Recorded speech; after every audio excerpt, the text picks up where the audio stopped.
கடவுளுடன் காலை வணக்கம்.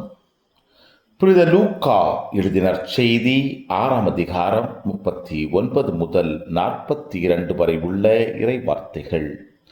அக்காலத்தில் இயேசு அவர்களுக்கு உவமையாக கூறியது: பார்வையற்ற ஒருவர் பார்வையற்ற வேறொருவருக்கு வழிகாட்ட இயலுமா? இருவரும் குழியில் விழுவார் அல்லவா?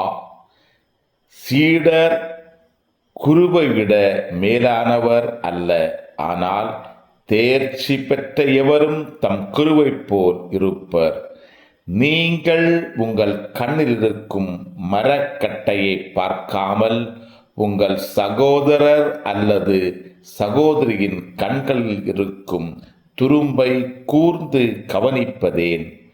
உங்கள் கண்ணில் இருக்கும் மரக்கட்டையே நீங்கள் பார்க்காமல் இருந்து கொண்டு உங்கள் சகோதரர் அல்லது சகோதரியிடம் உம் கண்ணில் இருக்கும் துரும்பை எடுக்கட்டுமா என்று எப்படி கேட்க முடியும்? வெளிவேடக்காரரே, முதலில் உங்கள் கண்ணில் இருக்கும் மரக்கட்டையை எடுத்து எறியுங்கள். அதன்பின் உங்கள் சகோதரர் அல்லது சகோதரியின் கண்களில் இருக்கும் துரும்பை எடுக்க உங்களுக்கு தெளிவாய் கண் தெரியும். கிறிஸ்துவின் நற்செய்தி. இந்த நாள் இனிய நாளாக அமைய வாழ்த்துக்கள்.